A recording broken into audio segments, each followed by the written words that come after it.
స్వచ్ఛత అంటే నందిని. నందిని పాలు మరియు పెరుగు. Welcome to channel. ఈరోజు మనతో పాటు రమగారు ఉన్నారు. నమస్తే రమగారు. నమస్తే జయ. రమగారు, సాధారణంగా మనం ఏం చదువుకున్నామో అది చేస్తాం. అంటే మన చదువుకి రిలేటెడ్గా మనం చేసే ప్రొఫెషన్ ఆధారపడి ఉంటుంది, జాబ్ కానీ లేకుంటే వృత్తి కానీ. కానీ నవేడేస్ చూస్తుంటే అలా అయితే కనిపించట్లేదు. టు బీ ఫ్రాంక్ మాట్లాడాలంటే ఎంసీఏలు ఎంబీఏలు చేసిన పిల్లలు కూడా చిన్న చిన్న ఉద్యోగాలు లేక చిన్న చిన్న ఉద్యోగాలు చేస్తున్నారు. అంటే వాళ్ళకి సంబంధం లేని ఫీల్డ్లో సెటిల్ అయిపోతున్నారు అనమాట. అటు వెళ్తున్నారు, బాగుంటుంది, ఏం చేస్తారు ఉద్యోగాలు లేక. ఇదివరకు కూడా ఇట్లానే ఉండేదా రమ్మగారు? వంశపారంపర్య వృత్తులు ఉండేవి, వృత్తి ఉండేది, కుల వృత్తులు ఉండేవి, వృత్తులు లేకపోతే వంశపారంపర్యంగా వచ్చిన వ్యాపారాలు లేకపోతే వ్యవసాయాలు చేసేవాళ్ళు. అవి కాకపోతే బతుకు తెరువు దేనికైనా ముఖ్యం ఏమిటి? 4 వేళ్ళు నోట్లోకి వెళ్ళాలి సజావుగా, అంతే. అట్లే ఇబ్బంది పడకుండా కదా, అంతే. ఇప్పుడు అందుకని చాలా మంది చూడండి, మాకు యాక్టర్లు, నేను డాక్టర్ అవుదాం అనుకున్నాను, యాక్టర్ అయ్యాను అలాంటివి చెప్తుంటారు. అవును. కొంతమంది డాక్టర్లు కూడా ఇంజనీర్ చేయాలనుకుంటారు, అవకాశం కుదిరి డాక్టర్లు అవుతారు, కానీ వాళ్ళకి అది పోదని వాడు దాని మీద ఇంట్రెస్ట్. ఇది రకరకాలు అవుతాయి. బ్రతుకు తెరువే ప్రధానమైన పాయింట్. నన్ను కూడా చార్టెడ్ అకౌంటెంట్ చేయాలనుకున్నారండి రమ్మగారు. అవునా? కానీ నేనేమో ఇలా యాంకర్ని అయిపోయాను, హోస్ట్ని అయిపోయాను. ఎలా అంటే జీవితం అన్ని ఏ పక్కకి ఎట్లా లాక్కెళ్ళిపోతుందో వెళ్ళేదాకా మనకు కూడా తెలియదు. అవును. నేను మామూలు స్కూల్ టీచర్ని, కాలేజీలో పనిచేశాను. జస్ట్ నేను టీచర్ని మాత్రమే అవ్వాలి. మరి ఇప్పుడు నేను అట్లా లేను, అది అలాగే అయిపోతాం. ఇప్పుడు అంటే ఇందులో బతుకు తెరువు అంటే నా బ్రతుకు తెరువు ఏం కాకపోవచ్చు, ఏదో అవకాశం వచ్చింది అన్నప్పుడు ఆ జర్నీ మనం సాగించేస్తాం. అదే జీవితం అన్ని ముందుకు తీసుకెళ్తూ అనుకోకుండా రకరకాలుగా అయిపోతారు, ప్రొఫెషన్స్ మారిపోతారు. సాధారణ వ్యక్తులు కూడా ఒక్కొక్కసారి అసాధారణ వ్యక్తులుగా ప్రూవ్ అయిపోతూ ఉంటారు. బోల్డ్ కథలు ఉన్నాయి మన దగ్గర. అంటే ఇప్పుడు ప్రఖ్యాతులైన వాళ్ళు ఇది వరకు అతి చిన్నవి చెప్పుకోవడానికి కూడా వీలైనంత సామాన్య వృత్తుల్లో ఉండేవాళ్ళు అనడానికి మన దగ్గరే బోల్డ్ ప్రూఫ్లు ఇప్పుడు కూడా కనపడుతుంటాయి. అవునవును కదా. అతి ప్రఖ్యాతులు కూడా చిన్న చిన్న ఉద్యోగాలు, చిన్న చిన్న జీవితాలు, డౌన్ టు ఎర్త్ లైఫ్ ఉన్న వాళ్ళు కూడా ఉంటారు. అయితే ఒక కథ చెప్దాం. ఇది కథా సరిత్ సాగరంలో కథ. చదవటానికి అయితే ఒక 10-15-20 పేజీలు ఉంది. సింపుల్గా మనం ఒక పావు గంటలో చెప్పేసుకోవచ్చు.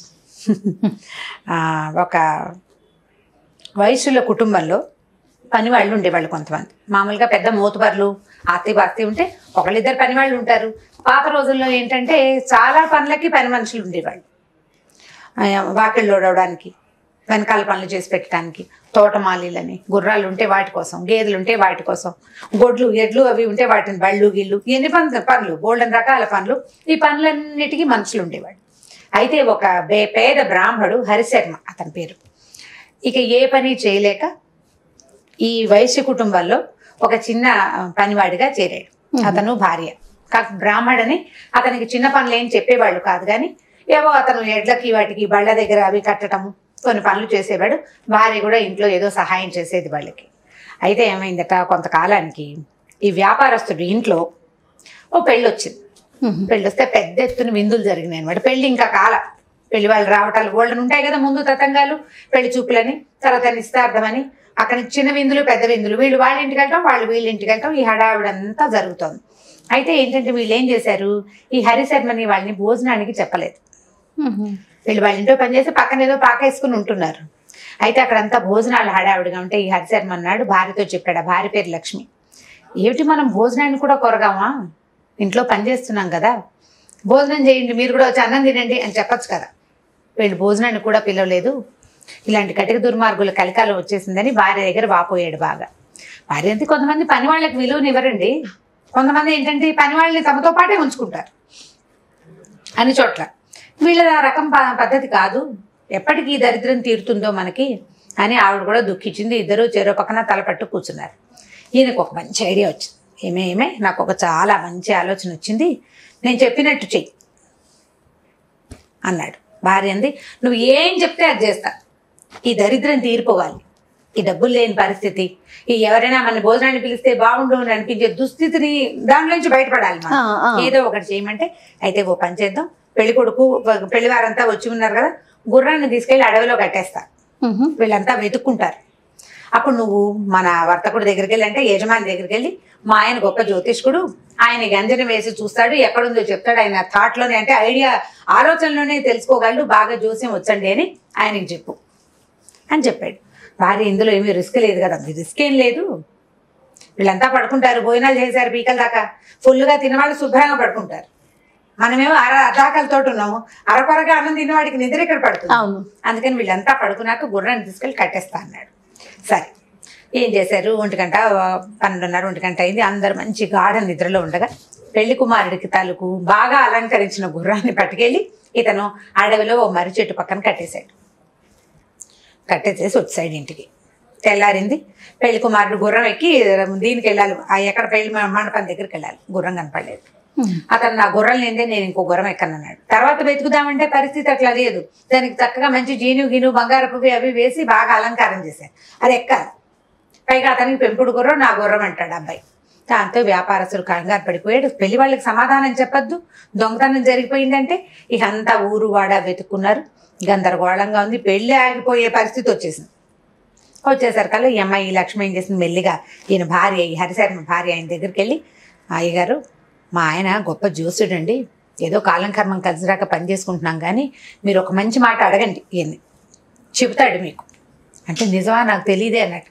మీకేం తెలుస్తుందంటే ఏదో పని వాళ్ళగా చేరాం కదా, దాంతో పొట్టపోసుకోలేక మేము ఈ పనిలోకి దిగాము, అడగండి మీరని అనేసరికి ఈయన ఏం చేశాడు, గబగబా కాళ్ళు చేతులు మొహం కడుక్కుని, ఎవరి దగ్గరైనా పెద్దవాళ్ళ దగ్గరికి వెళ్ళి మంచి మాట అడగాలంటే ఎలా పడితే అలా వెళ్ళరు కదా, మొహం కాళ్ళు చేతులు కడుక్కుని ఓ పళ్ళెంలో కాసిన తమలపాకులు పళ్ళు అవి పెట్టుకుని ఈ హరిశర్మ చేతులు పెట్టి, హరిశర్మ నన్ను కాపాడు, గుర్రం ఎక్కడుందో చెప్పు నీ వల్ల అయితే. ఈయన బాగా ఆలోచించి పైకి చూశాడు, కిందకు చూశాడు, తగటగా వేళ్ళు లెక్క పెట్టాడు. ఇక్కడి నుంచి ఫలానా ఇంత దూరం నడిచెళ్ళండి, అక్కడ ఒక అడవి లాంటిది వస్తుంది, కుడి చేతికి వెళ్ళి ఎడం వైపు మళ్ళీ కుడి చేతి వైపు మడితే అక్కడ ఒక మర్రి చెట్టు ఉంది, అక్కడ దానికి గుర్రం కట్టేస్తుంది అన్నాడు. పరిగెత్తుకుంటూ పోయారు. కుడి ఎడమ అన్నీ తిరిగాక మర్రి చెట్టు వచ్చింది, దాని కింద గుర్రము వచ్చింది. గుర్రం అక్కడే ఉంది. వీళ్ళు ఏం చేశారు, గబగబా గుర్రాన్ని విప్పి తెచ్చేసుకున్నారు. ఈయన ఆశ్చర్యపడి, అయ్యి బాబోయ్ ఇంత ప్రతిభాశాలిని నేను ఇంట్లో పని చేయిస్తున్నానా అని చాలా ఆశ్చర్యపోయి, అక్కడ పెళ్లిలో అగ్రతాంబూలం హరిశర్మ గారికి ఆయన చెప్పాడు కదా, లేకపోతే గుర్రం ఎవడో ఎత్తుకుపోయి అక్కడెక్కడో కట్టేస్తే ఈయనకెలా తెలిసింది, ఈయనే కట్టేశాడేమోనని వాళ్ళకి అనిపించలే, ఆలోచన రాలా. ఎవరికి వస్తుంది అట్లా. ఈ మామూలుగా ఎడ్ల బళ్ళ దగ్గర చిన్న పని చేసే హరిశర్మ గారు సడన్ గా జ్యోతిష్యుడైపోయాడు. అయిపోగానే వీళ్ళ పెళ్లిలో వాళ్ళంతా, మా అమ్మాయికి పిల్లలు పుడతారండి, మా అబ్బాయికి పెళ్లి ఎప్పుడు అవుతుందండి, మా వాడు అసలు సంపాదన లేదు, ఎప్పటికి సంపాదన వస్తుందండి అని 4-5 మాటలు అడిగారు. అడిగితే ఎంత చెడ్డ బ్రాహ్మడు కదా, ఈయనకి నక్షత్రాలు అవి కొంచెం పేర్లు తెలుసు, ఫలానా నక్షత్రం వచ్చినప్పుడు ఫలానా తిథి వచ్చినప్పుడు ఇలాంటివి 4 మాటలు చెప్పాడు. అందరూ తలా కాస్త 10 రూపాయలు 100 రూపాయలు ఆ రోజుల్ని బట్టి చదివిచ్చారు. అక్కడి నుంచి ఈవిడికో పట్టు చీర కట్టబెట్టారు. పెళ్లిలో ఆయన చక్కటి మంచి బట్టలు పెట్టారు, భోజనం బాగా ఘనంగా పెట్టారు. మీరు ఆ పూరు గొడుసులో ఉంటామేమిటి, మన దగ్గర మంచి పెంకుటిల్లు ఉంది, దాంట్లో ఉందరుగానని తీసుకెళ్లి అందులో ఉంచారు. ఊళ్ళో వాళ్ళంతా బాగా ప్రచారమైంది. ఇక యథాశక్తి జనాలు రావడం మొదలుపెట్టారు. మంచి మాట చెప్పడమే కదా, అంతకంటే ఏముంది. పంచాంగం చూడడం నేర్చుకున్నాడు ఈయన, మన అవసరాన్ని బట్టి. అంతే కదా, మన అవసరాన్ని బట్టి. కెమెరాతో పని ఉంటే కెమెరా నేర్చుకుంటాం కదా, అంతే. ప్రజెంట్స్ మనకి రాదు, నేర్చుకున్నాం కదా, అంతే. అట్లా మొత్తానికి పంచాంగం అవి ఇవి దగ్గర పెట్టుకుని కాస్త మంచి మాట ఆడడం నేర్చుకున్నాడు. సరే ఒకసారి ఈ వ్యాపారస్తుడు రాజుగారింటికి ఏదో ఫంక్షన్లో రాజుగారిని చూడబోయి ఏదో మాటల మధ్యలో ఏం చెప్పంటే, మా అమ్మాయి పెళ్లి ఆగిపోవాల్సింది ప్రభు, సరిగ్గా మా ఇంట్లో ఉన్న హరిశర్మ గారు నన్ను జోస్యం చెప్పి ఉద్ధరించాడంటే, ఏమిటో ఆ జోస్యం కనుక్కుందో చూద్దామన్నాడు ఆయన. చూద్దామంటే ఇప్పుడు ఈయన బాగా జ్యోతిష్యం చెప్తాంటే మనకు అవసరం లేకపోయినా చేయి చూపించుకుంటాం మనం, సహజం అది, చాలా అసలు న్యాచురల్ గా జరిగిపోతుంది. నాకు పామిస్ట్రీ తెలుసు అనగానే 10 చేతులు వచ్చేస్తాయి ముందుకి, మా చేయి చూడండి, ప్రశ్నలు వస్తాయి, సహజంగా జరిగేది. రాజుగారు ఏమిటో నాకు కూడా పరిచయం చేయి, ఎవరో చూస్తాను నేను ఎప్పుడు వీళ్ళ ఇలాంటి పెద్దవాళ్ళతోటి కలవలేదన్నాడు. వీళ్ళకి ఏదో ఆస్థానంలో ఓ జ్యోతిష్కుడున్నాడు, ఓ పురోహితుడు ఉన్నాడు, కొత్త జ్యోతిష్కుడి మీద ఎప్పుడూ ఇంట్రెస్ట్ ఉంటుంది. సరే ఆ జ్యోతిష్యుడిని పట్టుకొచ్చారు, కాసేపు ఏదో మాట్లాడుకున్నారు. అప్పుడప్పుడు రాజుగారి దగ్గర కూడా కొంచెం వస్తూ పోయే ఉండేటప్పుడు ఆయన బండి పంపిస్తే వెళ్ళి కాస్త ముహూర్తం పెట్టే పరిస్థితికి వచ్చింది. సడన్ గా రాజుగారింట్లో దొంగతనం జరిగేసరికల్లా ఇంకేముంది, మన హరిశర్మ గారు అన్నారు కదా, ఎక్కడ దొంగతనం జరిగినా ఆయనకి తెలిసిపోతుందని ఆయన పట్టుకొచ్చి మీరు రాణిగారి నగలన్నీ దొంగతనం అయినాయండి చెప్పమన్నారు. అనగానే అంటే జంతువు దొంగతనం కాబట్టి వెంటనే చెప్పేశానండి, ఇవి వస్తువులు కొంతమంది కలిసి పట్టుకెళ్ళారు, వెంటనే రాదండి అన్నాడు, తప్పించుకోవడానికే. అయితే ఏమన్నారు, మీరు ఇంటికి వెళ్ళొద్దండి, ఇక్కడే ఉండండి, మీ భార్యను కూడా ఇక్కడికే పిలిపిస్తామని అతని భార్యని పిల్లల్ని చక్కగా రాజస్థానానికి పిలిపించి అంతఃపురంలో ఒక పక్కన 2 రూములు ఇచ్చి ఇక్కడ ఉండండి అన్నారు. భార్య భర్త ఇద్దరు గదిలో కూర్చున్నారు. ఆయనకి భయంగా ఉంది. ఇప్పుడు అక్కడ ఏదో గుర్రం మనమే కట్టేసామని చెప్పాం, ఏదో మీకు అబ్బాయి పుడతాడని చెప్తే పుట్టాడు, అయితే ఆడ లేకపోతే మొగ పుట్టాలి.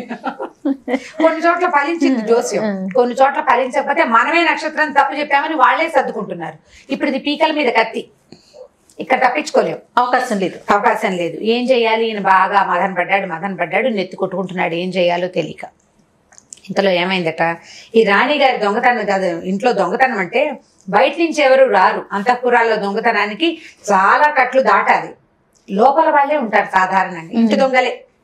రాణిగారి చెలికత్త తాలూకు ఫ్రెండో అలాంటి వాళ్ళు అంటే బాగా ఆను పాను తెలిసిన వాళ్ళు. ఈ రాణిగారి చెలికత్తలో ఒక దాని పేరు జిహ్వ. ఈ జిహ్వ అంటే సంస్కృతంలో జిహ్వ అనే పదానికి 4 అని అర్థం. అదే పేర్లు పెట్టుకుంటారు కదా. ఈ జిహ్వ దాని అన్నయ్యతో కలిసి దొంగతనం చేసింది రాణిగారి నగలు. ఓకే. అయితే ఇప్పుడు ఈ హరిశర్మ గారికి చాలా పేరుంది ఊళ్ళో, పోయిన వస్తువుల గురించి ఆయన బాగా చెప్తాడు అని. ఇప్పుడు ఒకవేళ ఆయన చెప్పేస్తే 4 రోజులు సమయం కావాలన్నాడు. 4 రోజుల్లో అన్నయ్యని నన్ను ఇద్దరినీ కనిపెట్టి మేము ఎక్కడ దాచామో అది కూడా కనిపెడితే కొంప మునిగిపోతుందని ఆ అమ్మాయి చాలా తటపటాయిస్తుంది, భయంగా ఉంది. ఈయన ఏ రూముల్లో ఈయనైతే హరిశర్మ గారిని ఉంచారో అక్కడక్కడే తిరుగుతోంది అది. ఆయన ఏం ఆలోచిస్తున్నాడో ఏం మాట్లాడతాడో తెలుసుకుని ముందే పారిపోదామని, పారిపోవడానికి సిద్ధంగా ఉండి తిరుగుతోంది అటు ఇటు. ఈయన ఏం చేశాడు, నెత్తి కొట్టుకుంటూ అని అనుకుంటున్నాడు అనమాట. అంటే స్వాగతంగా మాట్లాడుకుంటారు కదా, జిహ్వా ఎంత పని చేస్తువే, నా కొంప ముంచావు నువ్వు అన్నాడు. అంటే 4 అని చెప్తున్నాడు అనమాట. నాకు అన్నీ తెలుసు అని కనుక నేను చెప్పకపోయింటే నా కొంప మునిగేది కాదు, ఏదో 2000 నోట్లోకి నువ్వు పోతాయి కదా అని ప్రయత్నం చేస్తే చివరికి ఇప్పుడు పేకుత్తరించే సమయం వచ్చేసింది. ఇప్పుడు రాజుకు దొరికితే కష్టం కదా. అనగానే ఈ అమ్మాయి జిహ్వా అని నన్నే అన్నాడు అనుకుంది. అనుకోవటం ఏంటి, పరిగెత్తుకుంటూ లోపలికి వచ్చేసింది. అయ్యగారు నన్ను కాపాడండి, నేనే చేశానండి. వీళ్ళు తెల్లపోయారు, ఇదేమిటి మనకు తెలియదు కదా. సరే అప్పుడు కాలు పట్టుకుంది, నేను మా అన్నయ్య కలిసి దొంగతనం చేశామండి, ఎక్కడ దాచామో మీకు చెప్పేస్తాం, మేమని మాత్రం మీరు చెప్పద్దు. పోనీలి, మేమని చెప్పబోకండి, ఒప్పందం చేసుకుంది, మేమని చెప్పద్దు, వస్తువు ఎక్కడుందో చెప్పేస్తానండి. అంటే ఆవిడ నగలన్నీ పట్టుకుపోయారు కదా, పలానా చోట ఉద్యానవనంలో తోటలో ఓ పక్కన పాతి పెట్టారు, మెల్లిగా తీసుకెళ్ళొచ్చని అక్కడ పాతేసుకున్నారు. వెంటనే దాటించలేరు కదా, అంటే చెకింగ్ అవుతుంది. అంతఃపురం నుంచి బయటకు వచ్చే వాళ్ళని పైన ఇప్పుడు మనం వెళ్తుంటే అన్ని చోట్ల చెక్ చేస్తుంది కదా, ఎయిర్పోర్ట్కి వెళ్తే తడిపి చంపేస్తారు, అట్లా చెకింగ్ ఉంటుంది. అందుకని లోపలే దాచిపెట్టారు. అప్పుడోటి పట్టుకెళ్ళొచ్చారు. పలానా చెట్టు కింద పెట్టామండి అని చెప్పి. వీళ్ళు ఏమంటున్నారు, అమ్మాయి వెళ్ళిపోగానే మన అదృష్టం ఇలా కలిసి వచ్చింది, గుమ్మడికాయ దొంగ ఎవరంటే భుజాలు తడుకున్నట్టు ఇది బాగానే వచ్చేసింది అని అనుకుని ఏం చేశారు, మర్నాడు పొద్దున మంచి గ్రాండ్ గా పూజ గీజ పెట్టించి రాజుగారితో యథాశక్తి దక్షిణ సంభావన అన్ని పుచ్చుకుని ఫలానా తోటలో ఫలానా చెట్టు కింద పొగటి చెట్టు కింద తవ్వి చూసుకోండి, ఎర్రటి గుడ్డలో మూట కట్టి ఉన్నాయి నగలు. ఎవరు తీశారు అంటే అది కనపట్టలేదు ప్రభు, చాలా మంది ఉన్నారు. ఇప్పుడు ఒకళ్ళ పేరు చెప్పామనుకోండి, ఏదో ఆనుపానుగా కనపడుతున్నారు మనుషులు, నాకు పేరు చెప్తే వృధాగా ఆ మనిషి కాకపోతే నిర్దోషులకు శిక్ష పడుతుంది. అందుకని ఆ పాపను నేను తీసుకోను, మనకు నగలు కావాలి, దొరికినాయి కట్టుదిట్టం చేయండి, జాగ్రత్తగా చేయండి. మనుషులు ఎవరో మాకు తెలుసు, హరిశర్మ గారు వదిలేయమన్నారు కాబట్టి వదిలేసామని ప్రకటించండి, అప్పుడు మీకు ఈసారి దొంగతనం జరగకుండా ఉంటుందని నమ్మించాడు. సరే రాజుగారు వెళ్ళాడు, చూసుకున్నారు, నగలు దొరికినాయి, బాగుంది కదా. మర్నాడు పెద్ద సభ చేసి రాజుగారు ఈయనకి 4 గ్రామాలు ఈనాముగా ఇవ్వడానికి సంకల్పించేసరికల్లా ఆ ఊళ్ళో ఉన్న మంత్రి గారికి, అంటే రాజుగారి తాలూకు మంత్రికి ఎవరికైనా ఇవ్వడం అంటే పెద్దగా ఇష్టం ఉండదు. ఏదో 100 వరహాలు ఇస్తే సరిపోతుంది, ఈ ఊళ్ళు ఇవ్వడం ఏమిటి, 4 అగ్రహారాలు ఇచ్చేయడం అంటే బోళ్ళంత సంపద ఇచ్చేయటం. అందుకని ఆయన ఏం చేశాడు, రాజుగారు దానం చేస్తా అంటే వద్దండి, ఈ శర్మ గారిని ఇంకొంచెం టెస్ట్ చేద్దాం అన్నాడు ఆయన, ఇంకొక పరీక్ష పెడదాం, ఇంకోసారి కూడా శర్మ గారు ప్రూవ్ అయితే అప్పుడు ఇద్దామన్నాడు. ఇప్పుడు ఏం చేయాలి, సరే మళ్ళీ ఆగిన తర్వాత ఏం చేశారు, శర్మ గారు ఇప్పుడే కాదండి, ఇంకొకటి ఏదైనా ఒక పరీక్షకి మీరు ఎదుర్కొంటే అప్పుడు మీకు 4 గ్రామాలు ఇవ్వాలని నా ఉద్దేశం, మా ప్రజలంతా కూడా అదే కోరుకుంటున్నారని శర్మ గారిని ఒప్పించారు. భయంగానే ఉంది ఈయనకి లోపల. అయితే ఏమనుకున్నాడంటే కాలం కలిసి వచ్చే రోజు, మొదట గుర్రాన్ని నేను కట్టేసినా నగల సంగతి నాకు తెలియదు, దానంతట అదే వచ్చింది కదా, ఇది కూడా అలాగే వస్తుందని దేవుడా అని దేవుడికి దండం పెట్టుకుంటున్నాడు లోపల. సరే ఏం చేశారు, 2వ రోజు పొద్దున మళ్ళీ సభ అయింది. మంత్రి గారు ఒక కుండ చేత్తో పుచ్చుకొచ్చాడు, అంత కుండ కూజా లాంటిది, మనం మంచినీళ్ళు పోసుకుంటాం ఎండాకాలం అలాంటిది. ఆ కుండ చేతిలో పోసుకొచ్చి కుండలో ఏముందో చెప్పమన్నాడు. అలా ఎలా చెప్తారు ఎవరైనాను? జ్యోతిష్యం వస్తే మాత్రం నీ చేతిలో ఉన్న కుండలో ఏముందో నాకు ఎట్లా తెలుస్తుంది? దివ్య దృష్టి ఉండాలి, మామూలు వాళ్ళకి తెలీదు. ఇతను నిర్ఘాంతపోయాడు. ఏదో ఆ వస్తువు పోయింది, ఎక్కడుందో చెప్పు, ఈ అమ్మాయికి పిల్లలు పుడతారా ఇలాంటివి అడుగుతారని ఊహించాడు. కానీ ఇదేదో ఒక కుండ పుచ్చుకొచ్చి ఇలా అడుగుతాడని అనుకోలేదన్నమాట. ఆయన నిర్ఘాంతపోయాడు, ఆలోచిస్తున్నాడు, చదువుకుంటున్నాడు. ఆపదాపకారం చదువుతారు, ఇంకేం చదువుతారు అలాంటి టైంలో. చదువుతూ వాళ్ళ నా చిన్నప్పుడు సంగతి గుర్తొచ్చింది అనమాట ఆయనకి. చిన్నప్పుట ఇట్లాగే అన్ని తెలివి తక్కువ పనులు చేస్తే వాళ్ళ నాన్న నెత్తి మీద మొట్టేబట్ట, కప్ప వేషాలు వేస్తున్నావు నువ్వు, కప్పలాగా ఎప్పుడు ఎగురుతూ ఏదో పిచ్చిబాగుడు బాగుతావని తిట్టేవాడు అతన్ని. చిన్నప్పుడు కూడా ఆయన ఇలాగే ఏదో మాట్లాడేవాడు, వాళ్ళ నాన్న ఒప్పుకునేవాడు కాదు. క్రమంగా జీవితం మారిపోయింది. ఇప్పుడు కొత్తగా ఒక అవకాశం వచ్చింది. ఇది ఇలా ఆలోచిస్తూ ఆలోచిస్తూ కప్ప ఎంత పని చేస్తేవే అన్నాడు. అనగానే మంత్రి గారి చేతులు నుంచి కుండ వదిలేసాడు కంగారు పడి. ఆ కుండ పగిలి అందులో నుంచి ఒక కప్ప పిల్ల బయటకు వచ్చింది. అది టైం కలిసి వచ్చింది. కప్ప ఎగరంగానే సభలో అందరూ ఆశ్చర్యపోయారు. ఏంటి ఈయనకి ఎలా తెలిసిపోయింది కుండలో కప్ప ఉందని? చప్పట్లు కొట్టారు జనాలందరూ. జయహో హరిశర్మ అన్నారు. ఈయనకి అర్థం కాలేదు ఏం జరుగుతుందో. ఒక 2 నిమిషాల తర్వాత అర్థమైంది ఆయనకి. మా నాన్ననే కప్ప పేరు నాకు ఇవాళ కలిసి వచ్చింది. అంతే అంతే. ఇప్పుడు ఈయన శాశ్వతంగా జ్యోతిష్యుడుగా ఫిక్స్ అయిపోయాడు. అంతే కదా. అక్కడి నుంచి రాజుగారు ఏం చేశారు, 4 గ్రామాలు అనుకున్నాం, 4 గ్రామాలు కాదు మీకు అర్ధరాజ్యం ఇచ్చేస్తాను.